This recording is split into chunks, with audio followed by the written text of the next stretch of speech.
Mtazamaji wa Uondo TV, mchezo wa CRDB Federation Cup umetamatika katika dimba la KMC Complex jijini Dar es Salaam kwa timu ya Yanga ambao ni mabingwa wa kihistoria, unaweza ukasema hivyo, kuibuka na ushindi mnono wa goli 8-1. Magoli ya Desmond Gefkans akifungwa na Stefano Aziz Ki, amefunga magoli matatu dakika 16, dakika 51, dakika ya 60 na dakika ya 64, lakini goli ambalo lingine limefungwa na Nixon Kibabage dakika 20. Katus Chota Chama mwamba wa Rusaka Mango the fantastic player ameweza kufunga magoli mawili dakika ya 32, lakini pia dakika ya 41. Kennedy Msonda Mtumbali kutokea Zambia ameweza kuifungia klabu ya Yanga dakika ya 86, lakini goli la kufuta machozi katika upande wa Stand United limeweza kufungwa na mchezaji superb kabisa na sio mwingine,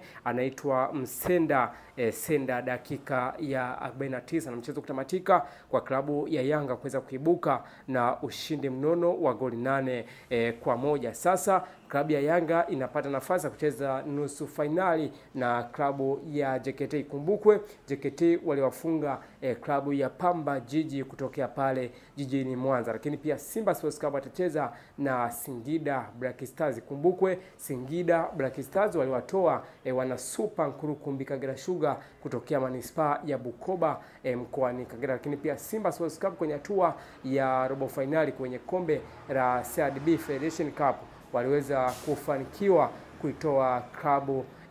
bora kabisa ambao ilionekana kuwa gumzo, lakini ilitolewa unaweza ukasema kwamba the green yellow ambao ni Mbeya City. Sasa Dar es Salaam Gefkans, timu ambayo imekuwa inaimba kwa kiasi kubwa fantastic performance ambayo alikuwa nayo mtu kama Stefano Aziki, kwa sababu tunaamini kwamba ni mchezaji ambaye amekuwa kwenye mwendelezo kujua vitu gani ambavyo anavifanya, sio Aziki, lakini angalia uwepo wa mtu kama Chama, ile exposure au ya utulivu ambao tumekuwa tunaizungumza kwa kiasi kubwa, bado naona kwamba imeweza kukiriki kwa kiasi hicho kujua kitu gani ambacho amekuwa anakifanya.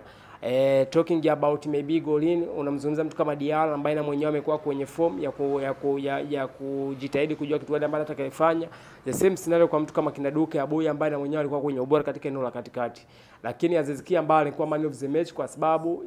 stories zilikuwa zinaonyesha kwamba Aziz Ki ana asilimia kubwa ya kuweza kuondoka ndani ya msimu kwenye klabu ya Desmond Gefkans kwa klabu nyingine ambazo zilikuwa zimetajwa kama Kaizer Chiefs na timu nyingine. Lakini utaanza kumsifia hata mwalimu kwa klabu ya Yanga ambaye ni Mirodi ya Mudi, kwa sababu ukiwa unazungumzia walimu ambao wamekuwa superb, walimu ambao wana uwezo mkubwa, wanajua kitu gani ambacho wanakifanya, lazima mzungumzie mtu kama Mirodi ya Mudi ambaye ni kocha wa Desmond Gefkans. Ikumbuke huyu alishawahi kupita Singida Black Stars, lakini kwenye mchezo namna ambavyo kuna game ambayo alikuja nayo, game approach ambayo tulikuwa tunazungumza, ile performance ambayo wenyewe tumekuwa tunazungumza kwa kiasi kubwa, bado unaona kwamba Yanga ilikuwa kwenye form ya kujua kitu gani ambacho inakifanya. Kwa hiyo mchezo umetamatika, lakini Yanga imedominate kwa kiasi kubwa kipindi cha kwanza. Kipindi cha pili kuna vitu vingi sana ambavyo ilikuwa inafanya, na hii sasa niweza kutambua kwamba Yanga ipo kwenye form, lakini ile ambayo tunasema kwamba classic players ambao wana uwezo mkubwa, kina Aziz Ki, kina Chama, na hiyo inaweza ikawa kama moja ya motisha ambayo inaweza ikamotivate kwa kiasi kubwa wachezaji kuweza kupambana kujua kitu gani ambacho wanakifanya. Lakini pia utapongeza kwa sababu Stand United chama wana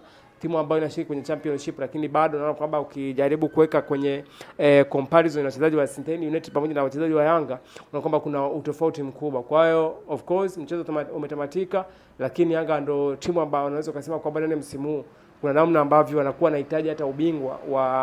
wa CRDB Federation Cup, lakini pia ubingwa wa NBC Premier League. Na haya ni maandalizi makubwa kuelekea sasa mchezo ambayo inafuata, maybe mchezo wa nusu finali dhidi ya JKT Tanzania ambayo yenyewe imeonekana kuwa dominant, kwa sababu kwenye ligi kuu Young Africans haikufanikiwa kupata point 3 mbele ya JKT, mchezo ambao ulitamatika kwa timu zote kuweza kuchukua point moja. Mtazamaji wa Uondo TV, hii ni Uondo Michezoni, mimi naitwa Aidan Jeremiah.